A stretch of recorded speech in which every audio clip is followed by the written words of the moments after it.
하나님 말씀 보겠습니다. 오늘 우리에게 주시는 생명의 말씀은 누가복음 15장 17절로 27절까지 24절까지 보겠습니다.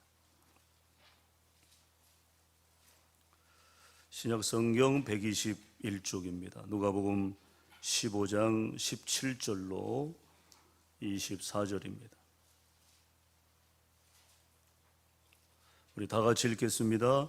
이에 스스로 돌이켜 이르되 내 아버지에게는 양식이 풍족한 품꾼이 얼마나 많은가. 나는 여기서 주려 죽는구나. 내가 일어나 아버지께 가서 이르기를 아버지, 내가 하늘과 아버지께 죄를 지었사오니 지금부터는 아버지의 아들이라 일컬음을 감당하지 못하겠나이다. 나를 품꾼의 하나로 보소서 하리라 하고 이에 일어나서 아버지께로 돌아가니라. 아직도 거리가 먼데 아버지가 그를 보고 측은히 여겨 달려가 목을 안고 입을 맞추니 아들이 이르되 아버지, 내가 하늘과 아버지께 죄를 지었사오니 지금부터는 아버지의 아들이라 일컬음을 감당하지 못하겠나이다 하나 아버지는 종들에게 이르되 제일 좋은 옷을 내어다가 입히고 손에 가락지를 끼우고 발에 신을 신기라. 그리고 살진 송아지를 끌어다가 잡으라. 이 내 아들은 죽었다가 다시 살아났으며 내가 잃었다가 다시 얻었노라 하니 그들이 즐거워하더라. 아멘. 네. 자, 우리 옆 사람과 인사 나눌 텐데요. 우리 지난주에 했던 거 기억나시나요? 기억 안 나세요?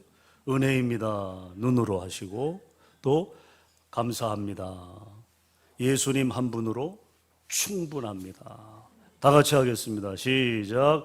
은혜입니다. 감사합니다. 예수님 한 분으로 충분합니다. 왜 딱딱 안 맞을까?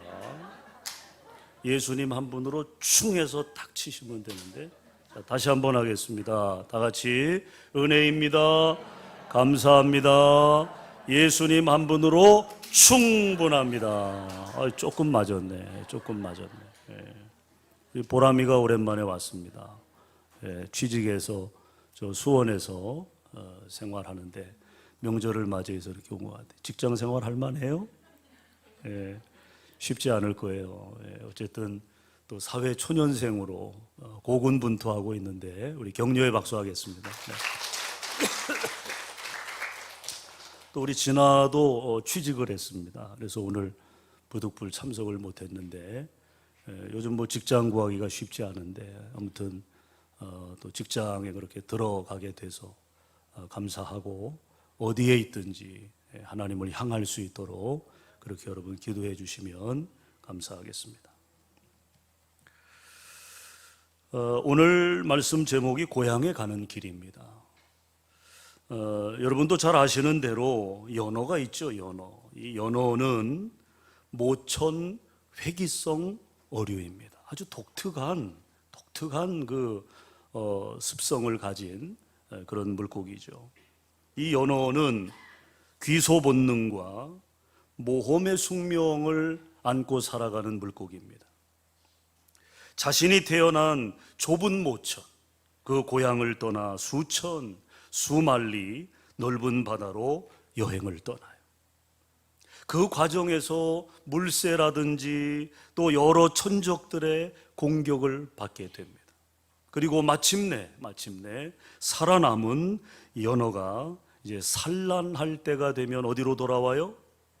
자기가 태어난 곳으로 돌아오는데 예민한 후각을 사용해서 모천의 냄새를 따라 돌아온다고 합니다. 이게 자연의 신비예요. 자연의 신비. 수천, 수만리 떨어진 곳에서 자기 그 태어난 고향, 그 모천의 냄새를 따라서 연어는 고향으로 돌아온다는 거죠. 금년 추석 명절에도 어김없이 고향 냄새를 따라 고향을 찾아가는 연어 인생들로 지금 아마도 모든 길이 자동차들로 넘쳐날 겁니다. 코로나19 때문에 예전 같지는 않겠지만 그래도 너무 이제 이 코로나19가 길어지다 보니까 이번 추석에는 또 백신들도 많이 받고 1차 접종이 지금 70%가 넘었잖아요. 우리 전체 국민이. 이제 그러다 보니까 아마 금년 추석에는 고향을 찾는 발걸음들이 더 많은 것 같습니다. 오늘 본문에도 보면 그리운 고향을 찾아 고향길을 가는 한 아들의 스토리가 기록되어 있습니다. 우리는 흔히 오늘 본문의 비유를 가리켜 탕자의 비유라고 불러왔고요. 따라서 당연히 이 비유의 주인공은 둘째 아들, 곧 탕자라고 보편적으로 그렇게 생각해 왔습니다. 그러나 좀 더 우리가 오늘 말씀을 자세히 들여다보면 오늘 본문의 주인공은 둘째 아들이 아니라 그 아들의 돌아옴을 애타게 기다리고 있었던 아버지임을 알 수 있습니다. 서구 신학자들은 본문에 나타난 탕자를 가리켜서 영어로 이렇게 표현했어요. prodigal son. 그렇게 표현했어요. prodigal son. 이 prodigal이라고 하는 이 영어 단어의 뜻은 극도로 낭비한다, 그런 뜻이에요. 낭비한다. 그러니까 좋은 의미의 단어는 아닌 거죠. 극도로 낭비한다. 그 낭비하는 아들, 그 아들을 가리켜 우리는 뭐라고 불러요? 탕자라고 불렀어요. 탕자로. 사실 둘째 아들은 아버지에게 받은 모든 것을 먼 나라에 가서 다 낭비해버린 어리석기 짝이 없는 아들이었습니다. 그런데 재밌는 것은요, 서구의 신학자들은 오늘 예수님께서 소개하신 이 아버지 또한, 오늘 본문에 등장하는 이 아버지 또한 둘째 아들과 마찬가지로 프라디걸 파더로 묘사했다는 것입니다. 자, 그렇다면 여러분, 아들의 낭비는 우리가 이해하잖아요. 아들이 아버지로부터 받은 유산, 재산, 그것을 어쨌든 낭비했는데, 그러면 이 아버지는 도대체 뭘 낭비했다는 것일까? 그것은 다름 아니라 바로 사랑입니다. 사랑을 낭비했다는 거예요. 이 아버지는 아들을 위해 아낌없이 사랑을 낭비한 아버지였던 것입니다. 그리고 이 넉넉하신 아버지의 사랑의 품이야말로 집 나간 아들이 꼭 돌아와야 했던 그의 궁극적인 고향이라는 거죠. 이스라엘 민족의 교육을 대표하는 말을 사브라라고 합니다. 사브라. 한번 따라하시죠. 사브라. 이게 이스라엘 민족의 교육을 대표하는 말입니다. 이 사브라라는 말은요, 선인장의 열매를 의미하는 말이에요. 선인장의 열매. 유대인들은 자기 자신을 선인장이라고 하고 자기 자녀들을 그 선인장의 열매로 본다는 거죠. 이 사브라 교육의 메시지는 한 가지입니다. 너는 나의 자녀이다. 너는 나의 자녀이다. 내가 너를 사랑한다. 너를 위해서 무엇이든지 할 수 있다. 네가 행복하기만 하다면 나는 어떤 고난이라도 달게 받을 수 있다. 이게 누구의 마음이에요? 이게 부모의 마음 아닙니까? 아버지의 마음 아닙니까? 즉, 너를 위한 존재, 아버지는 너를 위한 존재, 이것을 바로 아버지가 아들에게 이야기해 준다는 겁니다. 이게 사브라 교육입니다. 사브라 교육. 사실 여러분, 열매가 그냥 열립니까? 아니죠. 열매를 맺기 위한 나무의 혼신의 노력이 있어야 열매가 열리는 거 아니겠어요? 얼마 전만 해도 이 도로를 따라 차를 운전해 오다 보면 아주 복숭아가 탐스럽게 이렇게 열려 있었어요. 복숭아 나무들이 길 가에 있으니까. 근데 지금 자동차를 운전하고 오다 보면 복숭아 열매는 하나도 없어요. 이제 뭐만 있어요? 나무만 있어요. 나무만. 나무는 그 열매 하나를 맺히기 위해서 존재하는 겁니다. 존재하는. 열매를 이제 따고 나면 이제 열매가 없잖아요. 나무는 남잖아요. 나무는 남아서 또 1년을 준비하는 거예요. 또 열매를 맺기 위해 나무는 또 1년을 준비합니다. 혼신의 노력을 통해서 한 알의 열매를 만들어내는 거죠. 그러므로 열매를 위해 나무가 있는 것처럼 자식을 위해 부모가 있는 것입니다. 그러니까 자식을 위해 못할 게 없는 거죠. 자식을 위해 못할 게 없는 거예요. 오늘 본문의 클라이막스는 실패하고 더러운 모습으로 돌아온 아들을 보면서도 그의 실패한 과거를 보지 아니하고 그 속에 소중한 하나님의 형상, 아름다운 자기의 자녀를 보고 즐거워하는 그 아버지의 모습, 그것이 오늘 본문의 클라이막스입니다. 아버지가 달려가서 어떻게 합니까? 아들을 껴안잖아요. 아들을 껴안습니다. 여러분, 이스라엘 사람들은요, 돼지를 싫어합니다. 돼지를. 부정한 짐승이라고 해서 돼지는 먹지도 않고 만지지도 않아요. 가까이 하질 않습니다. 돼지를. 돼지가 지저분하잖아요. 또 깨끗이 씻겨놔도 어디로 들어가요? 진흙탕 속으로 들어가서 뒹굴고 난리를 피잖아요. 더럽고 부정한 짐승이라고 해서 돼지고기를 그들은 먹지도 않고 돼지 가까이 가지도 않아요. 그런데 여러분, 이 아들은 돼지를 치다가 돌아왔어요. 돼지를 치다가. 그러니까 그 인생이 얼마나 바닥까지 떨어졌는가를 우리가 알 수 있죠.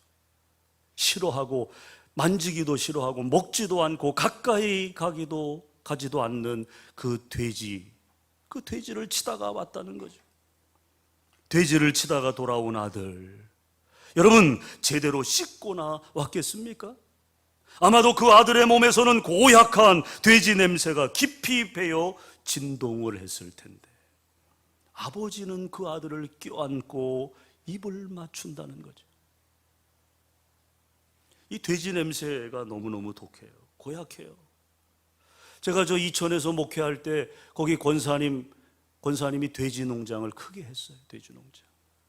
그 권사님만 교회 오면 냄새가 나요. 냄새가 나요. 그 권사님은 교회 오기 전에 목욕을 하고 온답니다.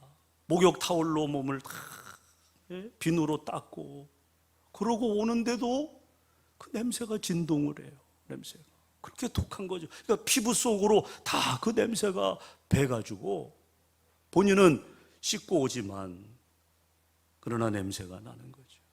그러니 이 둘째 아들도 돼지를 치다가 왔으니 그 몸에서 얼마나 냄새가 나겠어요. 얼마나 고약한 냄새가 나겠어요. 그러나 아버지는 그 아들을 어떻게 했다고요?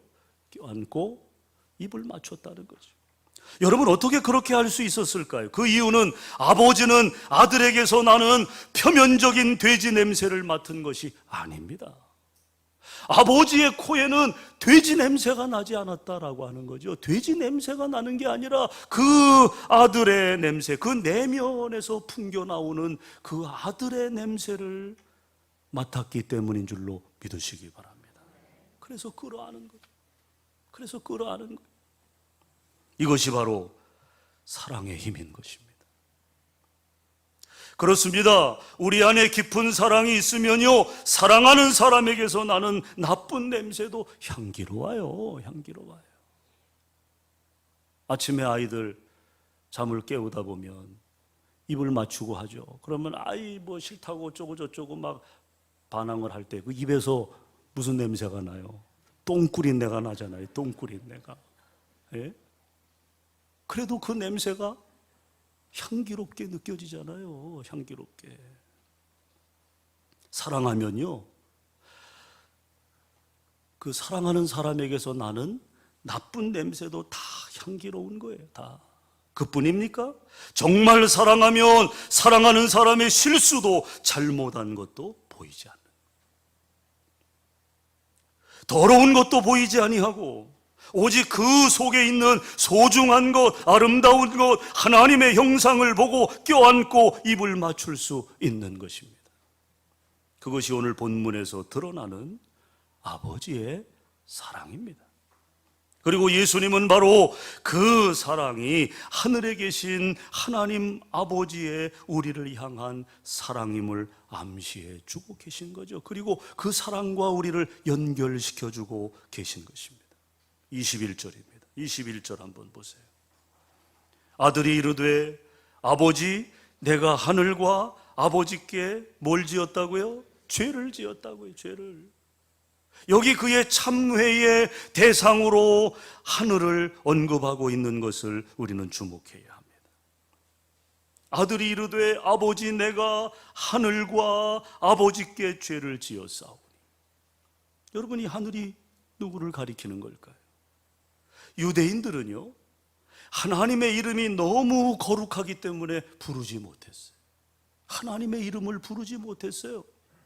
그래서 하나님 대신에 하늘이라는 표현을 사용한 것입니다. 우리는 하나님하고 하나님을 자유롭게 부르지만 그들은 그 이름이 너무 거룩하기 때문에 하나님을 하나님으로 부르지 못했다는 거예요.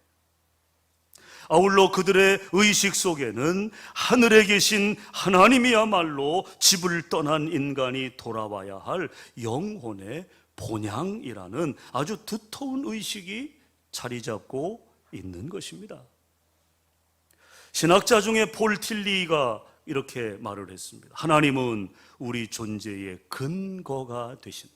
근원이 되신다. 하나님은 우리 존재의 뭐라고요? 근거라고요. 근원이라고요. 여러분, 사실 고향이란 우리에게 있어서 지리적인 공간 이상의 의미를 갖지 않습니까? 즉 부모 형제와 더불어 내 삶이 시작된 곳이 고향이죠. 내가 태어난 곳이 고향이죠. 내가 만들어진 곳입니다. 내 인격 형성의 근원지라고 하는 것입니다. 뿐만 아니라 내 삶의 모든 추억과 이야기를 품고 있는 곳이기 때문에 우리에게는 특별한 의미를 갖게 되는 거예요. 그러하기에 부모님이 돌아가셔서 만날 수 없어도 고향에 가면 부모님에 대한 이야기를 들을 수 있어요. 부모님을 아는 사람들이 있잖아요. 그래서 부모님에 대한 이야기를 들을 수 있고 이런저런 추억을 회상하게 되지 않습니까? 그래서 부모님에 대한 그리움 때문에 고향을 일부러 찾는 분들도 있다는 거죠. 이런 면에서 심리학자들은 인간의 마음에 내재한 가장 깊숙한 그리움이 있는데 그것은 아버지에 대한 굶주림이라고 심리학자들은 지적합니다. Father hunger라고, 아버지에 대한 굶주림, 그것이 인간의 마음에 깊숙이 내재되어 있는 그리움이라는 거예요. 그리움.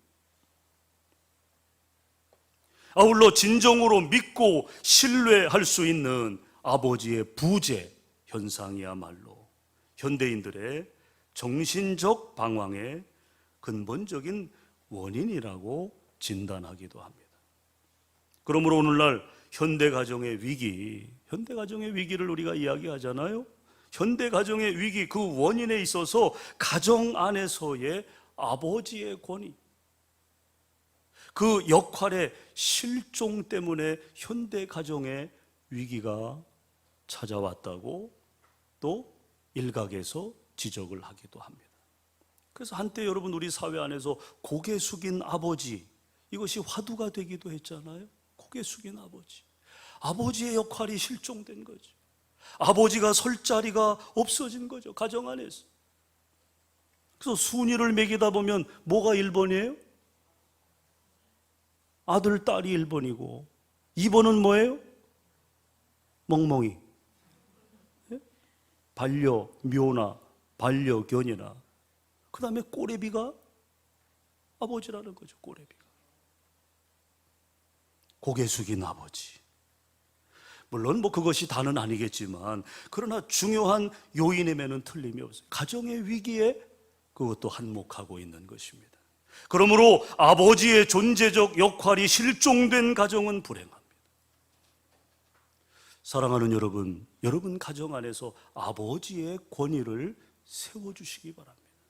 아버지의 권위를 세워야 돼. 자녀들 앞에서 아버지의 권위가 회복될 수 있도록 그런 분위기를 만들어야 합니다. 그래야 여러분 그 가정이 바로 설 수 있는 거예요. 하나님 아버지를 잃은 영혼은 어떻게 됩니까? 타락하게 되는 거예요. 육신의 아버지의 존재적 역할이 실종된 가정은 불행해진다. 하나님 아버지, 우리 영혼의 아버지를 잃어버리게 되면 인간은 타락하게 된다. 그래서 오늘 예수님은 하늘에 계신 하나님, 그분이 바로 우리가 찾고 기다리던 우리의 고향, 우리의 아버지시라고 말씀하고 계신 것입니다. 여러분, 그렇습니다.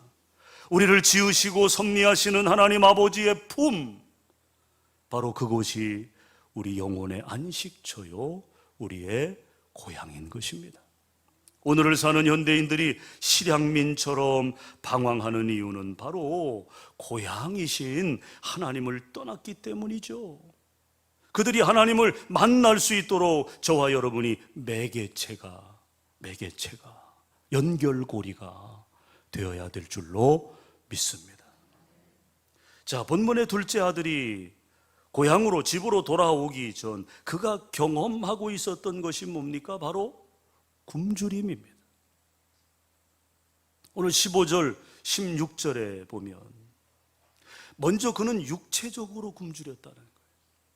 그래서 별 수 없이 유대인들이 그렇게도 혐오하던 돼지들의 쥐염 열매로 굶주린 배를 채워야만 했던 거죠. 그렇게 사는 동안 그의 자존심은 구겨졌고 그는 죄책감과 소외감 그리고 거절감으로 몸부림쳐야 했을 뿐만 아니라 정신적으로나 영적으로도 피폐해지고 말았다는 거예요. 그런데 그가 고향으로 아버지에게로 돌아오자마자 그를 기다리고 있던 것은 뭡니까? 따뜻한 배부름이었다는 거예요. 따뜻한 배부름. 23절, 24절에 보면 이 배부름은 그냥 배부름이 아니라 근본적으로 사랑으로의 배부름이었다는 것입니다. 여러분, 우리 고향에는, 우선 고향에는 용서와 용납이 있었다는 거예요. 용서와 용납이 있었다. 하늘과 아버지께 죄를 얻었다고 죄책감으로 떨고 있었던 아들을 아버지는 측은히 여기시며 달려가 목을 안고 우시며 입을 맞추었어요. 여러분이 얼마나 완벽한 용서와 용납의 그림입니까? 그는 더 이상 소외될 필요도 거절을 두려워할 필요도 없게 된 것입니다. 사실 아버지는 이미 아들을 용서해 놓으시고 기다리고 있었던 것입니다. 그리고 그가 돌아오는 순간 그는 조건 없는 아버지의 용서와 용납을 경험하게 된 거죠. 여러분, 그곳이 바로 우리가 돌아갈 우리의 고향인 줄로 믿습니다. 그곳이 바로 하늘 아버지의 품이라는 거예요. 품. 자, 그렇다면 우리가 어떻게 그 고향, 그 하늘 아버지의 품으로 나아갈 수 있느냐? 여러분, 그것은 어렵지 않아요. 어렵지 않습니다. 돌아서기만 하면 되는 거예요. 돌아서기만 하면.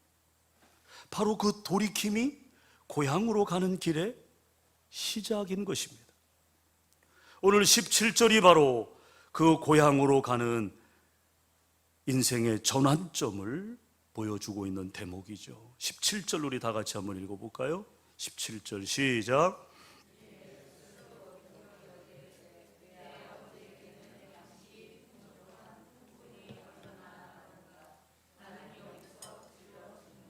아멘. 자, 여기 말씀해 보면요, 돌이켜라는 말이 나오죠. 돌이켜. 이에 스스로 돌이켜. 여러분, 이 말의 헬라 단어는 엘코마이라고 하는 단어입니다. 이 엘코마이라고 하는 이 헬라 단어를 직역하게 되면 가다 오다 그런 뜻이에요. 가다 오다 그런 뜻의 단어입니다. 그런데 이 말이 신약 성경에서만 631회나 사용되었다는 거죠. 오늘 본문에서는 이 엘코마이라고 하는 이 도리켜라고 하는 이 방향이 전환이 된 거죠. 이 도리켜라고 하는 이 말이 어떤 의미로 사용되어졌냐면 본래 자기 자신에게로 돌아왔다는 거예요. 본래 자기 자신에게로. 본래 자기 자신은 누굽니까? 죄를 범하기 전에 아버지의 재산을, 받은 재산을 탕진하기 이전 본래 자기 자신에게로 돌아왔다. 이 엘코마이라고 하는 단어가 그렇게 사용되어지고 있다는 것입니다. 그는 참으로 오랜만에 자기 자신의 진정한 모습, 아버지를 떠나 방황하는 자신의 비참한 실존, 즉 죄인됨을 깨달은 거죠. 그리고 참으로 오랜만에 아버지의 집을 그리워하기 시작합니다. 아버지를 떠난 것을 아파하며 뉘우칩니다. 여러분, 이것이 바로 우리 기독교가 말하는 회개의 출발점인 줄로 믿습니다. 그러나 이것만으로는 부족하다는 거죠. 회개는 뉘우치는 감정 이상의 의지적인 결단을 필요로 하기 때문입니다. 그런 의미에서 오늘 20절이 바로 진정한 회개가 일어나는 순간임을 봅니다. 20절 보시면 이에 일어나서 누구에게로? 아버지께로 돌아가니라. 그저 생각만 한 것이 아니에요. 그저 그냥 마음속에 그렇게 됐으면 좋겠다, 그거로 끝난 게 아니라 20절에서 이 아들은 용기를 냅니다. 일어나서 아버지께로 돌아가니라. 나 집에 돌아갑니다. 어머니 기도 못 잊어. 새 사람 되어 살려고 나 집에 돌아갑니다. 할렐루야. 여러분, 결단하는 거죠. 일어나서 아버지께로 돌아갔다는 것입니다. 이때가 바로 고향으로, 아버지에게로 돌아오는 순간인 것입니다. 사랑하는 여러분, 그런데 오늘 이 말씀을 주신 예수님 자신이 이 땅에 오신 이유가 우리로 그 고향으로 돌아가는 길이 되어주시기 위함인 것을 여러분 아십니까? 우리를 그 고향으로 인도하시기 위해서 예수님이 이 땅에 오셨다는 거예요. 그가 친히 요한복음 14장 6절에서 이렇게 말씀하시지 않았습니까? 내가 곧 길이요 진리요 생명이니 나로 말미암지 않고는 누구에게로? 아버지께로 올 자가 없느니라. 내가 길이다, 내가 진리다, 내가 생명이다. 그러니까 예수님은 우리를 하나님의 품으로, 우리의 영혼의 고향으로 인도하기 위해서 이 땅에 오셨다는 거죠. 왜 그분을 통하지 않고는 우리가 하나님께로 나아갈 수 없을까요? 인간과 하나님 사이를 가로막는 최대의 장애물이 바로 죄입니다. 그러므로 죄의 뿌리를 두고 있는 죄책감은 하나님께 나오려는 모든 사람의 발목을 잡는 무서운 사슬이라는 거예요. 이 사슬에 묶여 있다는 거죠.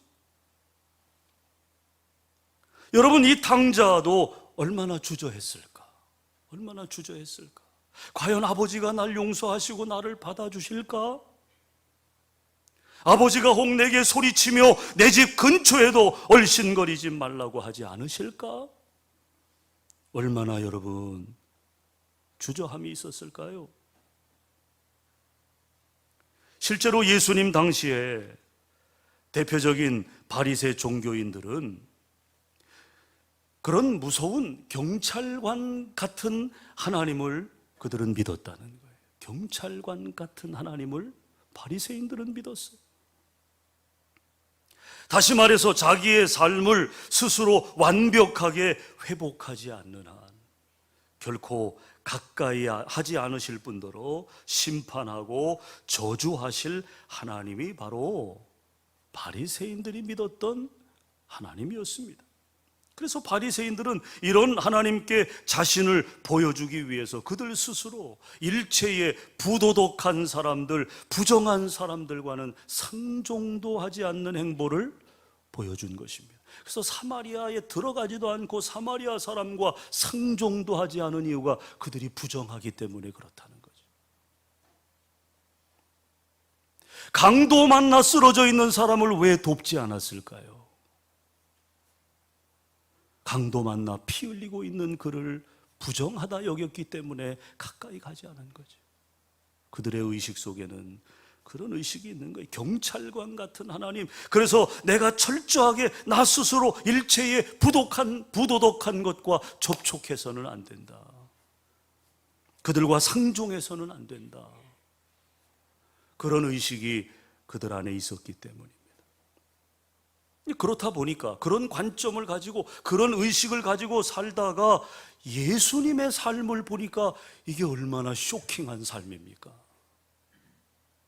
예수님이 보여주신 삶은 그들에게 충격 그 자체였다는 거예요. 충격. 가뜩이나 눈에 거슬리는데 세리와 창기의 친구를 자청하기도 하고 그들을 찾아가 어울리시며 함께 먹고 그들을 안아주신 주님의 스킨십은 그들의 정서와는 완전히 배치되는 도무지 용납 불가의 행위였던 것입니다. 그러니까 이해가 좀 되시죠? 왜 바리새인들이, 왜 이 종교 지도자들이 예수님을 그렇게 배척하고 대적하고 심지어 십자가에 못 박았는지. 그들의 관점과 너무 다르기 때문에, 그들의 신앙의식과 너무나 다르기 때문에 용납을 할 수 없었던 것입니다. 여러분, 오늘의 본문이 포함된 누가복음 15장 첫머리를 보게 되면, 한번 첫머리를 좀 보세요.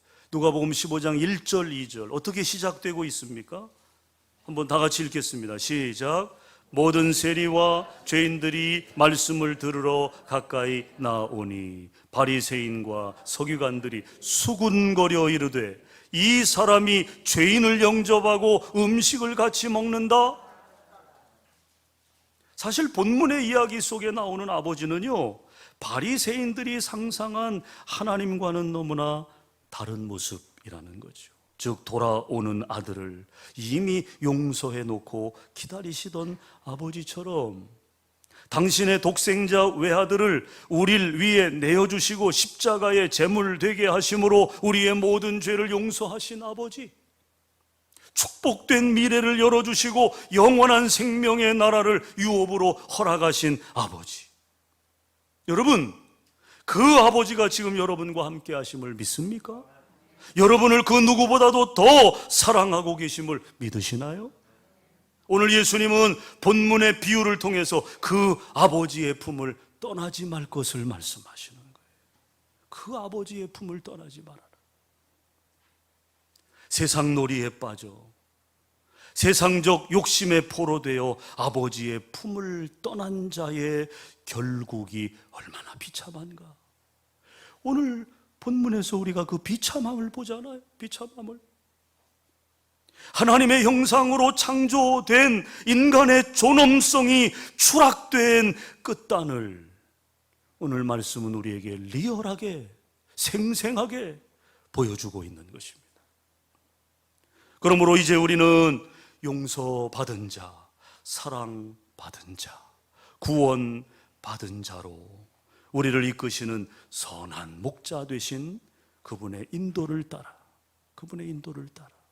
우리의 영원한 고향에 도달하는 그날까지 아직도 고향을 몰라 영혼의 굶주림과 두려움, 염려와 근심에 결박되어 살아가는 어둠의 자녀들, 불쌍한 영혼들의 손을 잡고 그들에게 아버지의 사랑을 전하기 위한 새 인생을 열어가는 사랑의 메신저가 되어야 될 줄로 믿습니다. 우리 소태교회는, 우리 소태교회 성도들은 바로 그 사랑의 메신저로서 많은 이들에게 희망을 주고 우리의 영혼의 고향으로 인도해가는 인도자들이 다 될 수 있기를, 이번 추석 명절에도 그런 역할을 감당할 수 있는 우리 모두가 될 수 있기를 주의 이름으로 축원합니다. 축원합니다. 기도하겠습니다. 주님 감사합니다. 오늘 귀한 말씀 함께 나누었습니다. 고향을 향하여 발걸음을 돌리고 회개하며 돌아온 둘째 아들처럼 그 아들을 품에 안고 또 입맞추며 그 아들을 위하여 아낌없이 모든 것을 내어준 아버지의 모습처럼 하나님은 우리를 그렇게 사랑하시는 줄로 믿습니다. 때로는 우리가 하나님의 기대에 못 미치고, 때로는 우리가 육신의 소욕을 따라 또 세상 욕심에 치우쳐 살아갔음에도 하나님께서 끝까지 우리를 포기하지 아니하시고 돌이켜 하나님의 품으로 인도하시는, 또 품에 안아주시는 사랑의 하나님을 믿사오니 그 하나님 품 안에서 쉼을 얻게 하시고 그 품을 절대로 떠나지 아니하도록 인도하여 주시옵소서.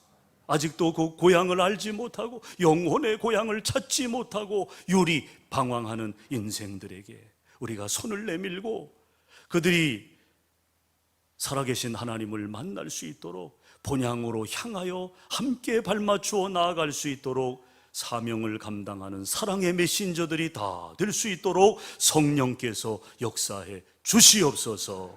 예수님 이름으로 간절히 기도합니다. 아멘.